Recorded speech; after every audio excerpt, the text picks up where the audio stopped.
Good afternoon, everyone. Thanks for tuning in today for our virtual Cafecito. My name is Cinthia Moore, and I am a field organizer for the Nevada chapter of Moms Clean Air Force and EcoMadres. Moms Clean Air Force is a movement of more than 1 million moms and dads across the country, united to fight for clean air and climate action. Our EcoMadres program provides an inclusive community that empowers and lifts up the voices of comadres for the benefit of Latino communities across the country. I would also like to recognize our producing partner for today's event, Corazon Latino, a national nonprofit organization that seeks to generate social, environmental, and conservation initiatives that foster natural resource stewardship. Corazon Latino mobilizes the passion, love, unity, solidarity, and resources of individuals, communities, organizations, and government entities to advance the common good. Today's virtual Cafecito will address overlapping concerns in the Latino community around immigration, health, and our environment.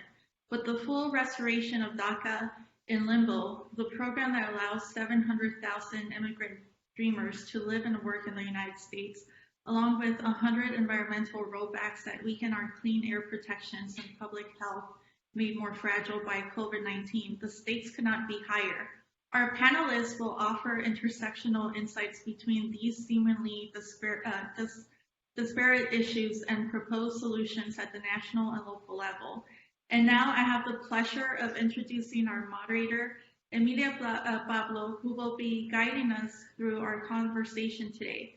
Emilia is the host of Desde, Nevada, a local Spanish language TV program broadcasting on Univision's Channel 15 in Nevada. It is a 30-minute TV program that highlights success stories from all walks of life, as well as local community programs and services. Emilia, I'll let you take it away from here. Thank you so much, Cynthia. Thank you to all the panelists for being here, for taking this precious moment of your time to be here to talk about such important issues: immigration, health, and the environment. I also want to thank Moms Clean Air Force and Corazon Latino for hosting today's virtual Cafecito. Si no tienen cafecito, it's okay. El agüita está bien también, ¿verdad? Sí, el agüita. So today's conversation will begin with brief remarks from all of our panelists, and then we'll go into questions and answers. And I'm happy to be able to introduce everyone who are very, they're leaders in our community who I personally admire and have gotten to know some of them as well on a personal level in work. So first, I have the pleasure of introducing you. The first panelist is U.S. Representative Raul Ruiz, medical doctor who represents the 36th district in California. I want to tell you a little bit of Congressman Ruiz, just in case you don't know a little about him. He grew up in the community of Coachella, California, where both of his parents were farm workers. I admire that because my parents were also farm workers, and I understand your world. Your world is a little bit of my world as a parent with farm workers. So after you graduated from Coachella Valley High School, Dr. Ruiz graduated with magna cum laude from UCLA. I can't say that myself, so that's a huge honor there for you, Congressman. So he earned his medical degree at Harvard University, and here's what's most astounding. He was the first Latino to earn 3, okay, not 1, not 2, but 3 graduate degrees from Harvard University. That's impressive, and I think very few people can say that. Un aplauso para eso, un aplauso. That's a lot of hard work, And then Dr. Ruiz returned to California after completing his medical training and began working in the ER as a doctor at Eisenhower Medical Center. Dr. Ruiz continued his work as an emergency doctor until he was elected to the U.S. House of Representatives in 2012. Now he represents California's 36th district, which includes the entire Coachella Valley. Welcome, Dr. Ruiz. Thank you. Gracias, Emilia, Pablo. Thank you to Moms Clean Air Force and EcoMadres. I look forward to continue to work together in a lot of our advocacies. And it's a pleasure to be here with State Representative Raquel Teran and Salvador from mi Familia Vota, and of course with you, Emilia. Como hijo de campesinos, sé el poder de la semilla y la semilla de los sueños. Uh, as a son of farm workers, I know the power of planting our seeds, and especially the seeds of our dreams. And when I was growing up in a farm worker trailer park, I had the seed of a dream to become a doctor and fight for health equity and social justice at a very young age. And I have made it my life mission to help fight for health and social justice. And with that, as you said, I went to UCLA, and then I went to Harvard and came back home to the community as promised as a kid. And my first public health organizing advocacy were in farm worker trailer parks, just like I had said, where coming back to where I started in doing public health projects. And so I know today we're talking about environmental justice issues. And it is a social justice issue. It is a health issue. It is a health and social justice issue because it is a health equity issue. We know for a fact through science and studies and public health research that the human health is directly related to our environmental health. That is why we have created agencies to help protect our air quality, to help protect our water quality, because we firmly believe that drinking clean air, clean water and breathing clean air is a common good that should be protected and a right for everybody, not just only for the privileged few. And that element of social justice is ingrained in the environmental justice movement. That is different than the conservation movement. The conservation movement is oftentimes protecting pristine land around very affluent communities in order to have that pristine land available.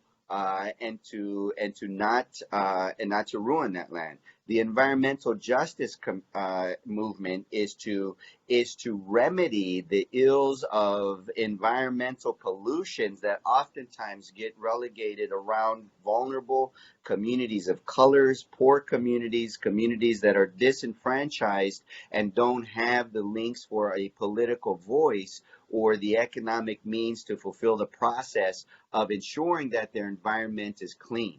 And that is the crux of this issue, because we know that decisions oftentimes are made by governments, whether it's the federal government allowing for permitting purposes or local governments that make decisions on zoning and where certain manufacturing businesses are going to come in, where certain corporations are going to come in. And oftentimes they're designed to be around underserved communities, like farm worker communities, like Native American communities, like African American communities. And they emit pollutions, whether in the air, whether in the soil, whether in the water, that often has a direct correlation with somebody's health. We know through studies in public health that where there is a higher portion of particulate matter and pollution, you're seeing a lower life expectancy. People die at a younger age if they're surrounded by pollution. That is why I've introduced the Landmark Environmental Justice Act of 2019, HR 3923, in order to have a comprehensive approach to towards environmental justice. This was co-authored, and we literally co-worked together on this bill with Senator Cory Booker's office as well, and the senator and I have had conversations about this. There are 4 pillars to this bill, the Environmental Justice Act of 2019. One, it would ensure proper consultation and public participation by straightening an intra-agency coordination that ensures that public consultation and public participation with low-income rural tribal communities are done. So it's not a check the box, we sent a letter, they didn't respond, but we did what we had to do. But to have what we call meaningful conversations, meaningful consultations, where the communities are part of the design, part of the discussions, part of the okaying and permitting of these manufacturing or businesses, and that they have a say not only in the beginning, during, but also if, God forbid, there are any leaks or any pollution, that they are well compensated for that, and that any kind of cleanup afterwards is ensured with the community through social community benefit contracts. But the goal here is to ensure that there's no pollution or any high risk contamination doesn't occur, period. The second pillar is very important because this bill will consider cumulative impact. Right now, the way they look at pollution and authorizing permitting of companies is they take every single unit of pollution per that project. And they say, well, it doesn't reach a threshold to negate their ability to conduct their polluting business in this neighborhood. However, we know that if you add 10 units of pollution, it's 10 units of pollution. And eventually, the air quality is going to be bad if it gets near a point where it becomes a harm or a risk to a public's health. Then I don't care how much more pollution or how little pollution another company will bring into that environment, because you already have a cumulative amount of pollution that should not exist, and those permits should not be permitted in those communities. The third pillar is that it holds federal agencies accountable. This bill will once and for all give communities and individuals the right to hold federal agencies accountable for poisoning their water, for polluting their air, and for emitting other harmful pollutants by taking them to court and demanding fair compensation and accountability through the court system. And finally, the fourth provision provides funding for EPA environmental justice grants, because we need the capacity building support through either technical expertise, through consultation, through the funds that are needed to hire the lawyers during this process of consultation, so that they can have accountability throughout the process. So that's the bill. It's out there. We're working through it through committees.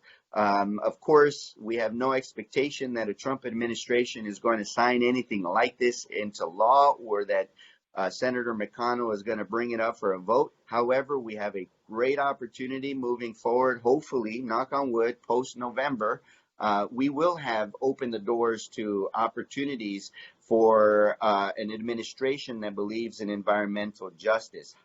The HEROES Act with COVID-19 contained my Environmental Justice COVID-19 Act, which adds $50 million in grants to help environmental justice communities to better deal with COVID-19. Because as I mentioned before, COVID-19 is devastating the individuals who have underlying diseases like asthma, COPD, and the environmental justice communities are precisely those who have the ill effects of pollution, the underlying illnesses that cause a person to be more severely sick or die from COVID-19. So it's a pleasure to be here with everybody. This, as you can tell, I get fired up, and yes. It comes from that semilla de los sueños que nos da el coraje y el empeño y la disciplina para seguir la justicia social,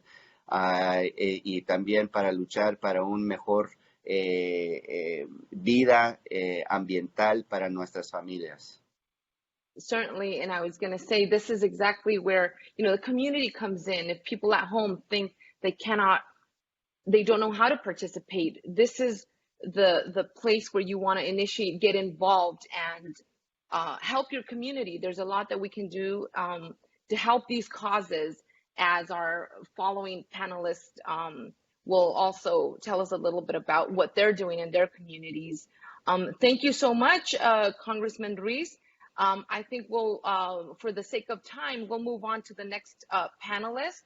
So we don't, in case they have other meetings too, we don't, go over our time. So we appreciate having you, Congressman Ruiz. Tenemos un amigo en California. Tienen aquí su casita en Las Vegas, Nevada, Arizona, Colorado. This is very nice that we're all uniting. Regardless of where we're at, we can share these beautiful stories, what you're doing in your community, and how others can get involved. Muchas gracias, Congressman Ruiz. Gracias. Adiós. We'll move. Adiós. Hasta pronto. Hasta Amazing. muy pronto. Thank you Hasta for pronto. pushing legislation. Thank you for pushing it. Sí Thank se you. puede, congresista. Sí se puede. Bueno, ahora pasamos a una persona quien yo he admirado mucho. This is a person who I have personally worked with. It's a pleasure to be able to say that. Now she represents Arizona. Raquel Teran. She's a mother, como yo, una mamá, hablando con otra mamá, ¿verdad? A mother, a wife, a community advocate. That's how I met Raquel through mi Familia Vota, she was born in Douglas, Arizona. And in Agua Prieta, Sonora, right at the border, right at the border. Was born in Douglas, raised in Agua Prieta. Mujer de las dos fronteras. Raquel is a member of the Arizona House of Representatives, proudly represents the Legislative District 30, encompassing central West Phoenix and downtown Glendale. For the last 14 years, Raquel has been working as a local and as a vocal and advocate community for civil labor, for immigration. Like I said, that's how I met her, doing all her civic duty with Mi Familia Vota. And Raquel is also represent women's reproductive rights, mobilizing Arizona through civic engagement and community organizing. Representative Terran, tell us about your work in Arizona now as the House of Representatives, and what drives you to advocate for the education of Arizonans on issues that impact Latinos. Bienvenida, Raquel. Thank you so much, Amelia. I was thrilled to see that you were going to be moderating the panel, and then Salvador being part of the panel. So we're Familia. Cindy, I haven't met you, but you're already also an inspiration, just leading that effort in Nevada so that we can have clean air. And thank you to Mom's Clean Air Force for having me to be part of this panel in Corazon Latino. Amazing conversations. We need to be talking about the intersectionalities of the issues that impact our communities. And what am I doing here in Arizona? Well, look, it's been a journey of 15 years of organizing. But like you said, Emilia, I was born in Douglas, raised in Agua Prieta, between both countries, crossed back and forth every day. And I remember growing up the border, and there was a fence. It was not a mural. It was not bars, which are right now we see bars and they're becoming a mural. But I did see how our communities would come and try to reunite and look for the American dream. And I didn't connect the dots really until later in life on how political that fence was. And frankly, I started to see here in Arizona the anti-immigrant sentiment grow and grow through legislation, through targeting our communities just by folks who were not non-welcoming. But it wasn't until 2006 that I got plugged into a movement of civic engagement because there were huge marches happening all across the country in support for comprehensive immigration reform.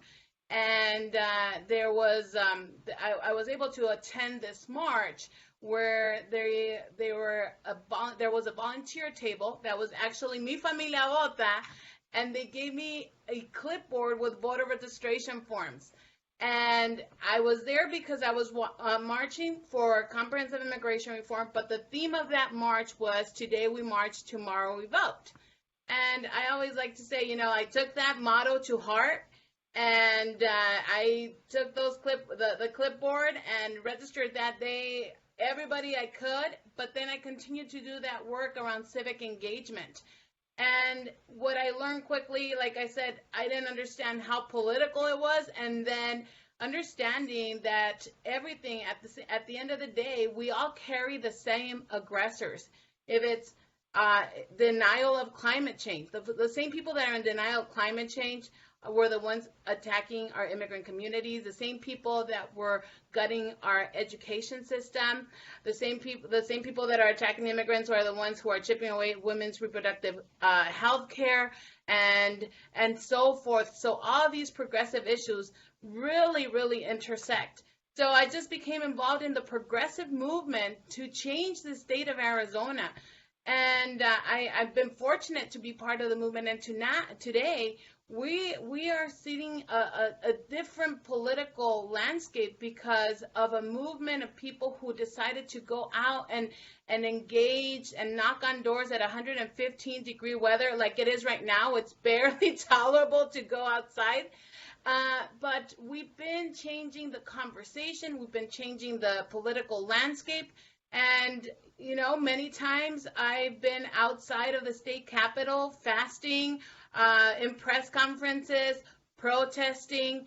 But in 2018, I ran for office. So I try to tell people, you know, during those times I had a megaphone outside of the Arizona State Legislature. But now, thanks to a lot of great work and all the movement, I get to have a microphone inside of the House. So I get to share the stories of our communities and connect the dots. But it's doing it with community organizations like Moms Clean Air Force. It's doing it with community organizations that are rooted in the community so that we are really able to make real political change. So that's what I've been up to. That's a little bit about my journey, changing that megaphone to a microphone, but ready to fight and change the state of Arizona. Congrats for what you're doing. I keep on calling you Raquel just because I know you, but you know what? You worked hard to earn that position of representative. So Representative Terran, we admire what you're doing from here, from Las Vegas. I think this is a unique opportunity for all of us to come together and see what else we can do after this for the sake of immigration, health, and education. Immigration, health, and environment in this case, and even education. I mean, these issues overlap so much and they're so important. And now you're in a position of, you know, your vote matters, especially in your case, Representative Terran. Your vote now represents, you know, a bigger community, and we certainly are happy to be an ally and continue, you know, working from here.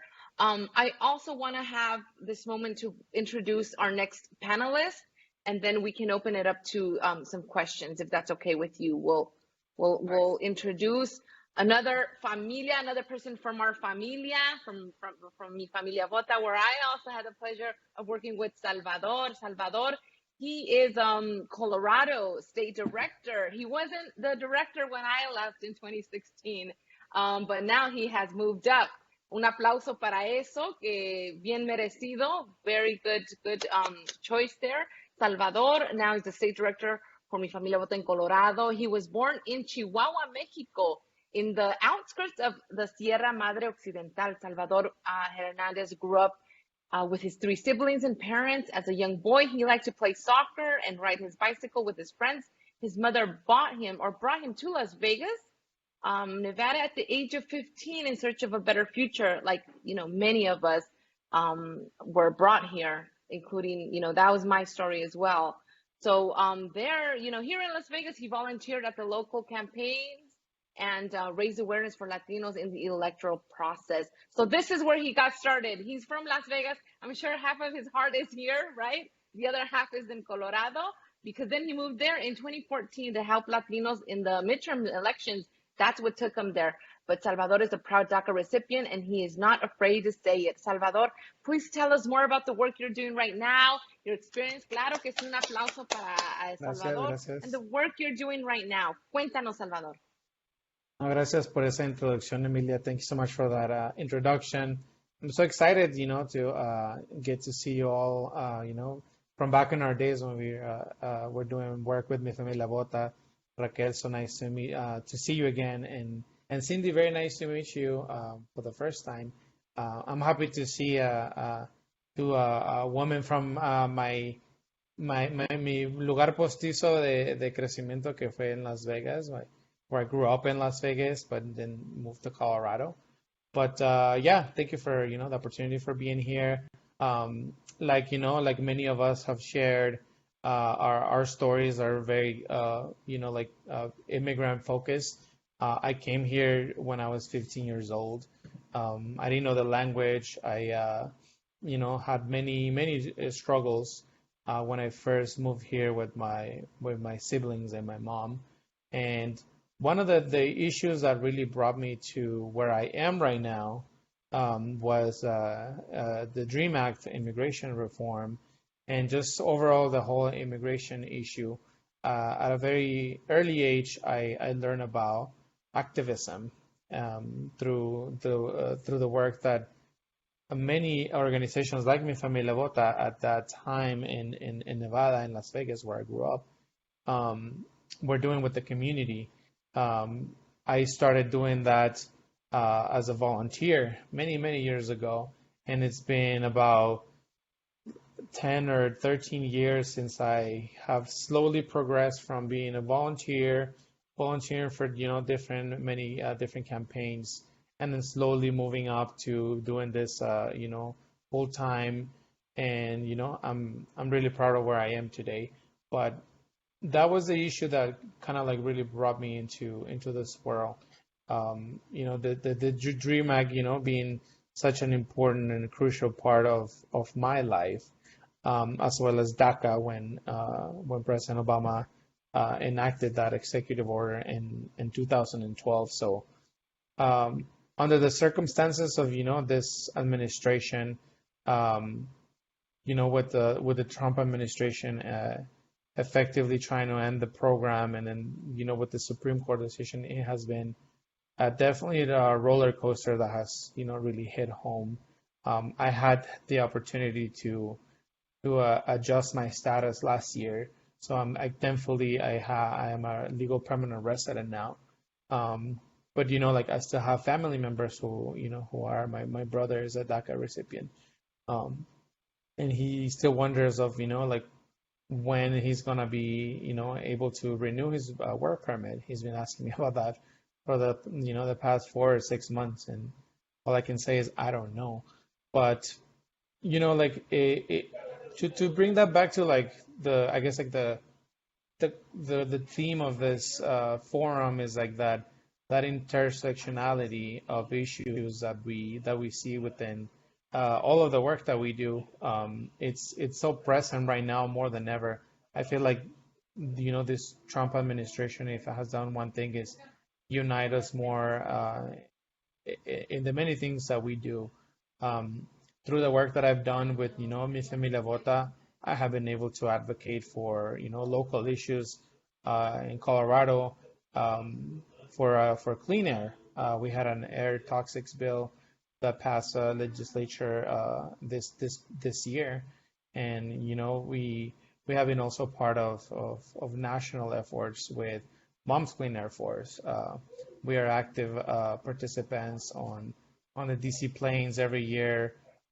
We make the best effort to connect the different issues, particularly what we do at Mi Familia Vota, which is voter engagement. That's kind of like how I learned how to make a difference. So I am currently the Colorado State Director, but like Emilia said, I started as a coordinator, coordinating campaigns, and before that, volunteering. So my experience, has been of trying to see like how we can build that political power. I felt really powerless when I was undocumented for the first 7 years that I was here, until I had DACA. That's when I saw a little shimmer of light, at the end of the tunnel, and it really changed my life for the better. I was able to get a driver's license, do so many other things that a lot of my fellow friends could do, like the ones that were born here. So that really changed my life for the better. And at that, like at a very young, early age, I learned how that intersectionality really affects us all. It's not only about, like todos separados, but, doing your own thing. But all of these things like really affects us. Like, we're saying how the congressman was saying, environmental issues are health issues, if you Mm-hmm. think about it. And that's more important right now more than ever. So, I want to thank Mom's Clean Air Force and Con Corazón Latino too as well for allowing me the opportunity to be here. I feel like the best thing that I can contribute in the conversation is to share my story, because that's what I learned is like we have to tell our stories and we have to share them with the world, because there's nobody better than us to tell them. And if we let someone else tell our story, they'll probably get it wrong. So thank you so much. I admire you, all of you who are in this call, and thank you so much for the opportunity. Great. It's so great to see Salvador. I remember you, in the position here in Las Vegas, now working your way up, and now you're a state director of Mi Familia Vota in Colorado. That's amazing. You show you're a reflection of a person that could do hard work and move your way up. That's amazing. So we love your story. We want more of your stories. That's beautiful. And now I want to take the opportunity to introduce Cynthia. No, definitivamente, Salvador, un orgullo hispano, definitivamente, con todo tu trabajo Gracias. duro. Ahora vamos a presentar a Cynthia.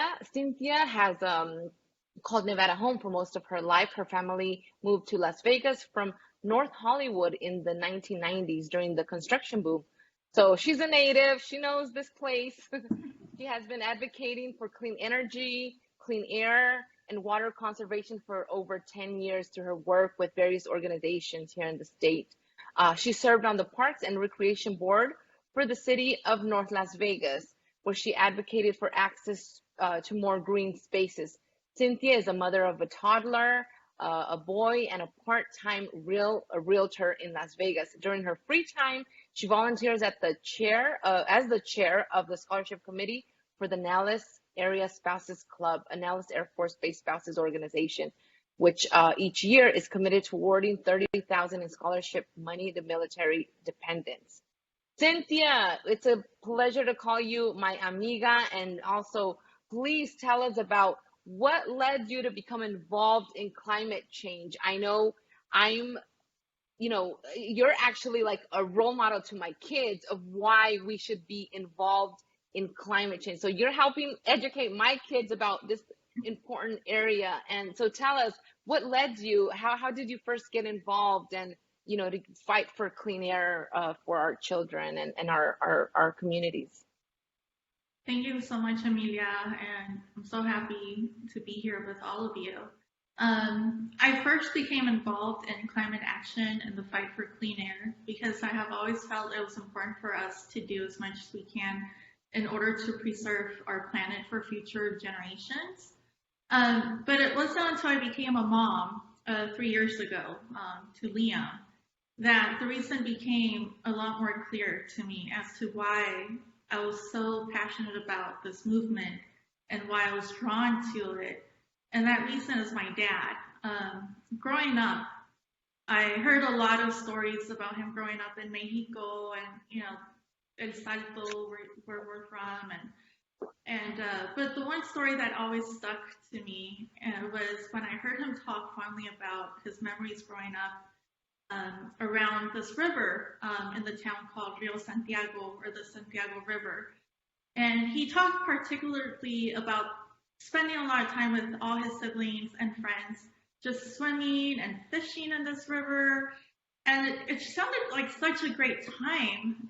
He has so many amazing memories from his childhood in El Salto, and they all revolved around this river. And he also talked about this beautiful waterfall that they used to call the Niagara Falls of Mexico. And, being a kid, I had a very active imagination. So I often found myself imagining being in that river, looking at the waterfall, and just spending time with my dad and experiencing the things that he experienced as a child. But that moment never came because that river no longer exists in the way that my dad remembers it. The reason being is because in the 1970s, El Salto, Jalisco, which is part of the Guadalajara metropolitan area and the place where both my dad and I were, became a popular spot for foreign companies. These companies built an industrial park where major companies from Germany, Japan, and the US, just to name a few, were able to manufacture their products, such as tires, electronics, vehicles, and so many other things that we all use here in the States and all over the world. The government, of course, welcomed them with open arms because of the promise of good paying jobs that they were bringing into the community and more stability for the economy. The government offered no oversight and no environmental regulation. These companies got rid of their waste by dumping it into the river. So as a result, that beautiful river and the waterfall where my dad has so many fond memories is now polluted. My dad was never able to share with his children the experience he had in that river because of the environmental harm that these companies did.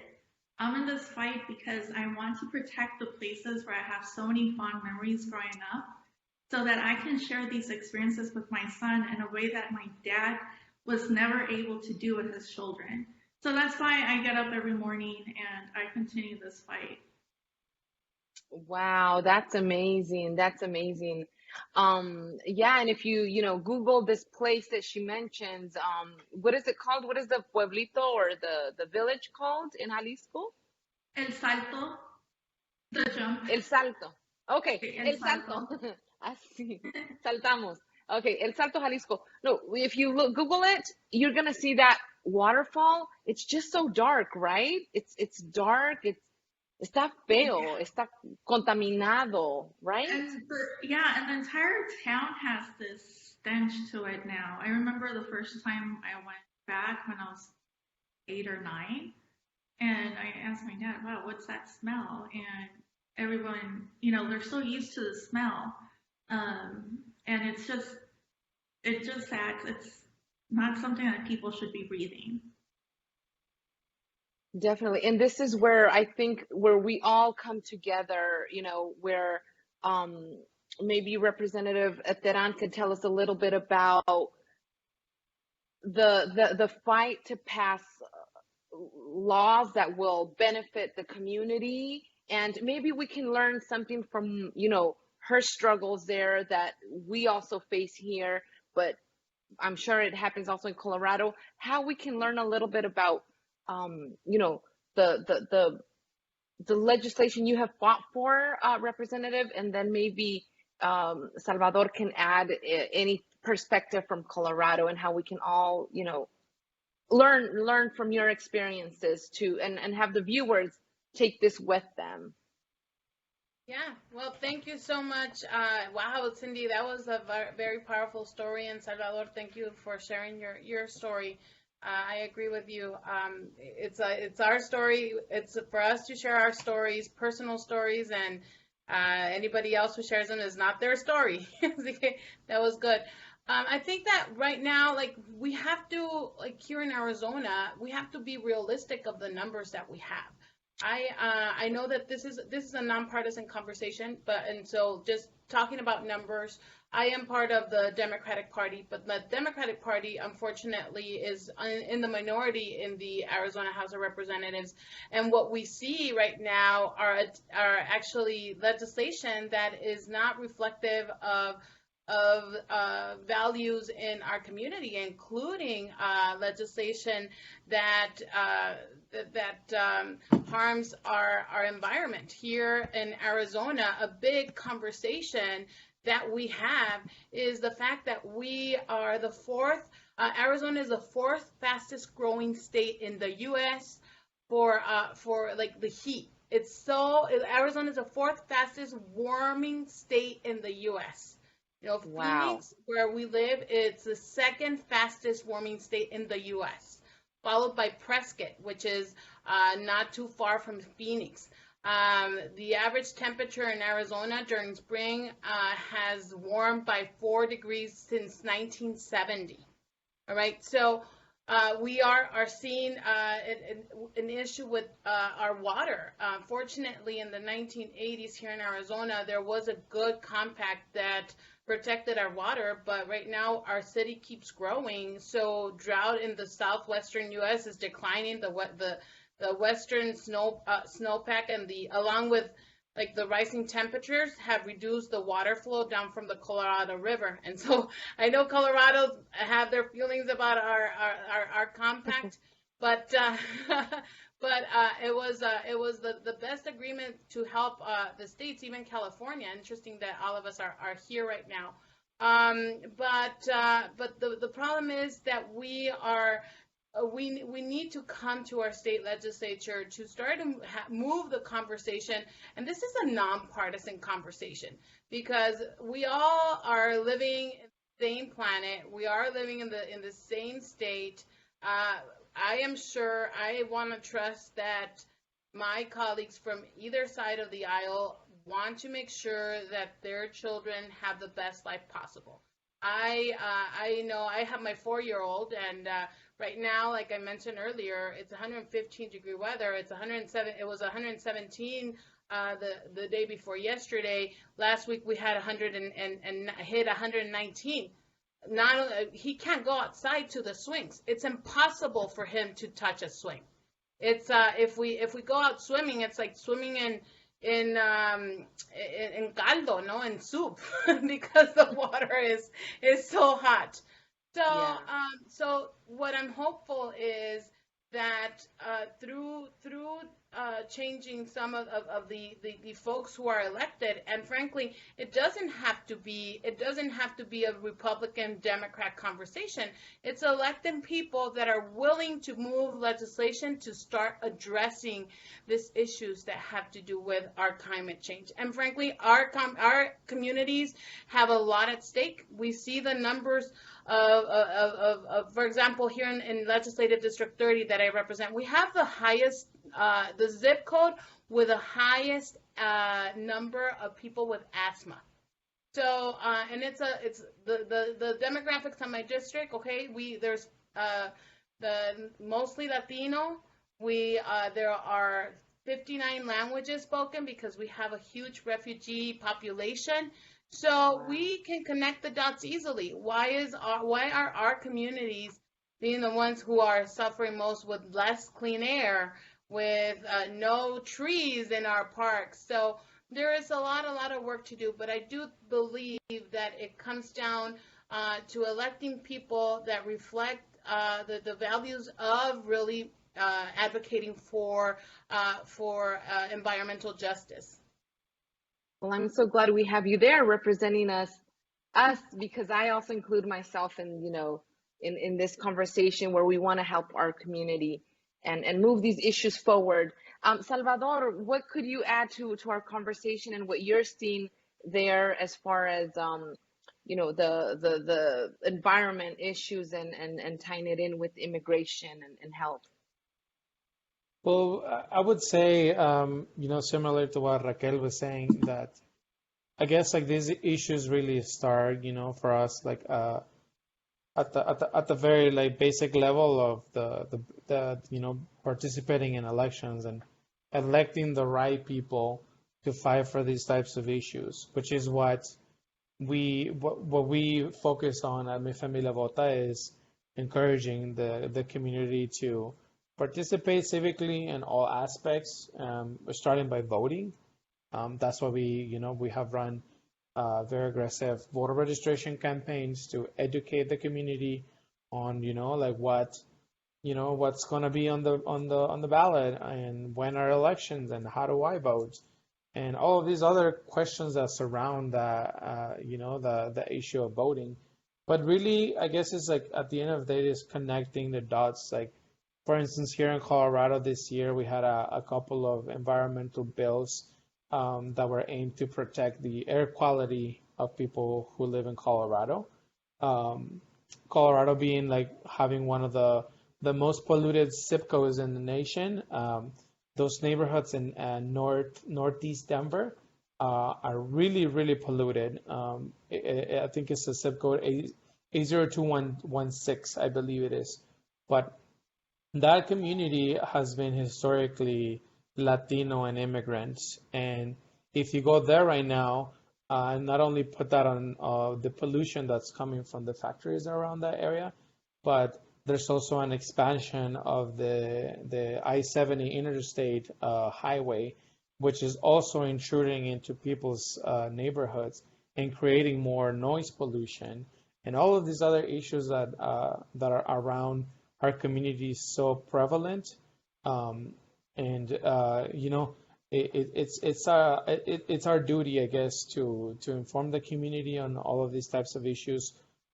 Right now, like we're really focusing on making sure that the community goes out and votes in this November election. Is going to be a really crucial election, not only on environmental issues, but on healthcare issues as well. We are in the midst of a pandemic, and we don't know when we're going to be when this is going to end, and our community has been disproportionately affected, as well as other communities of color, indigenous communities, and Black communities across not only in Colorado but across the nation. So it is our duty to make sure that we do everything we can to say what Raquel said. It doesn't matter really if we're having a partisan conversation, but it's about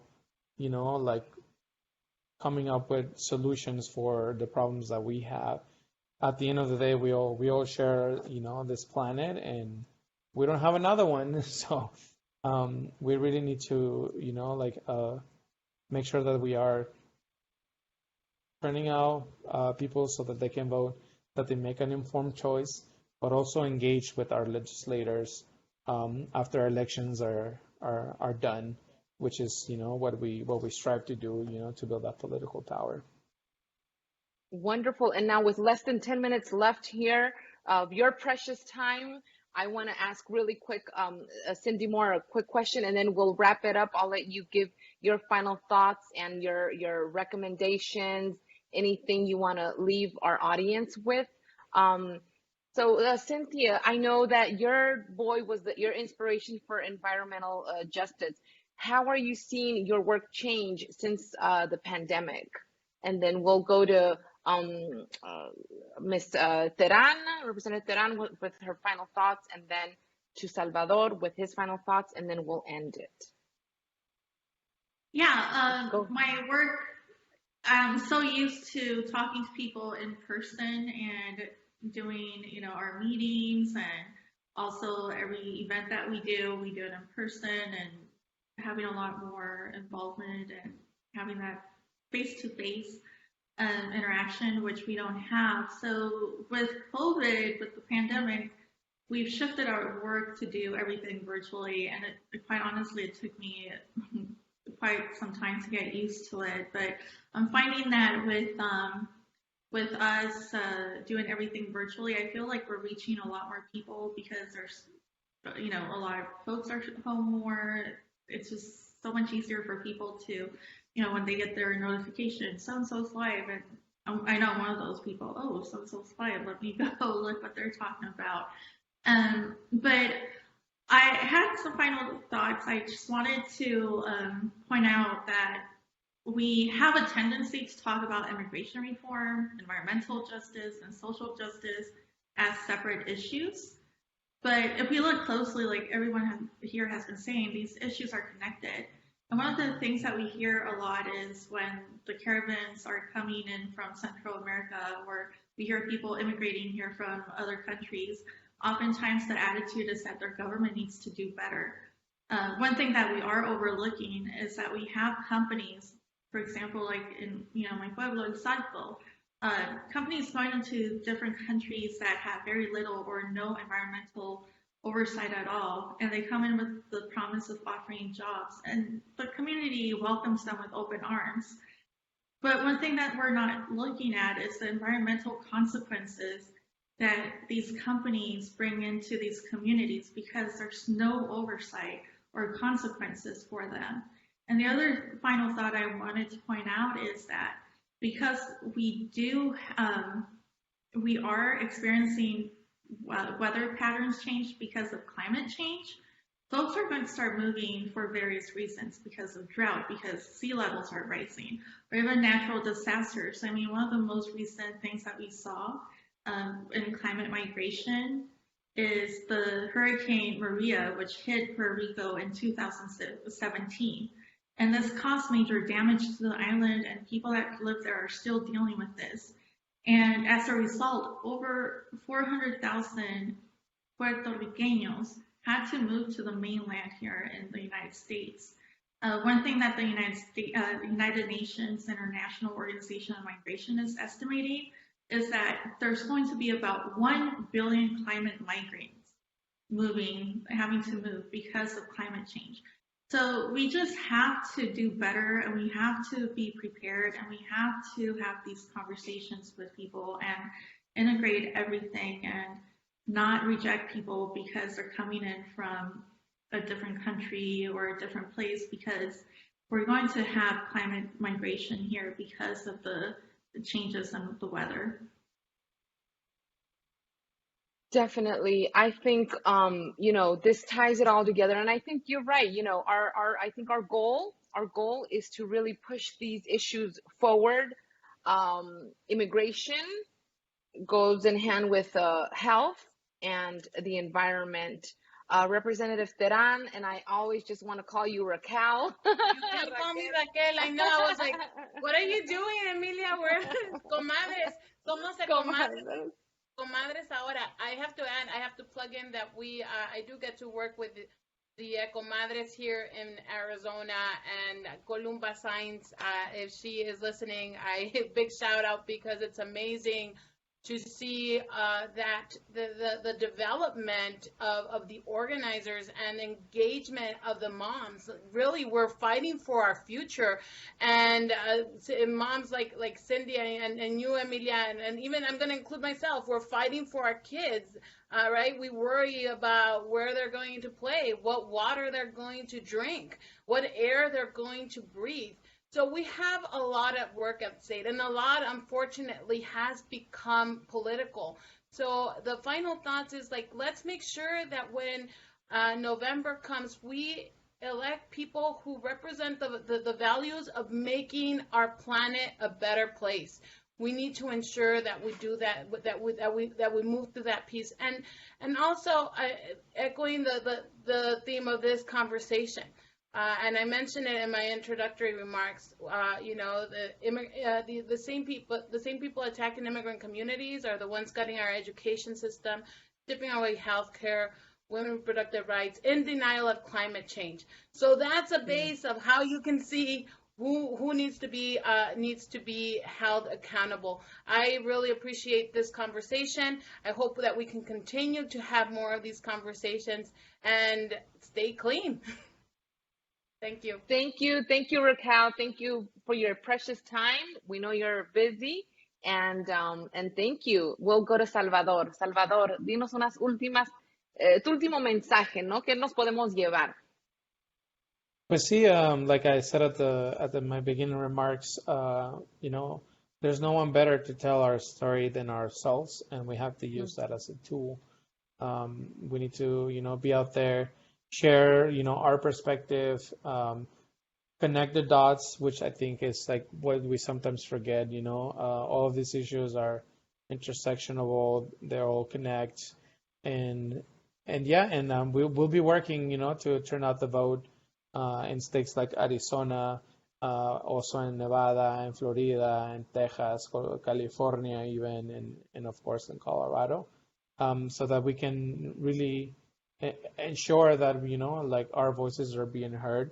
And when November 4th comes, we say, okay, we voted, we went out and voted. Now we're gonna hold politicians accountable to to their promises, and we're gonna keep fighting for what we believe, environmental issues, and immigration issues as well, and all of those issues that really affect our communities. So thanks again for the invitation. Un saludo a todas y pues un placer estar aquí. Gracias. A la otra vamos a traer más papás también, más papás, no solo las mamás, ¿verdad? También a los papás. Sí, sí, sí.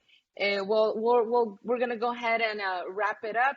We want to thank Congressman Ruiz from California, Representative Teran from Arizona, Salvador Hernandez from Colorado, and Cinthia Moore here representing the state of Nevada with Moms Clean Air Force.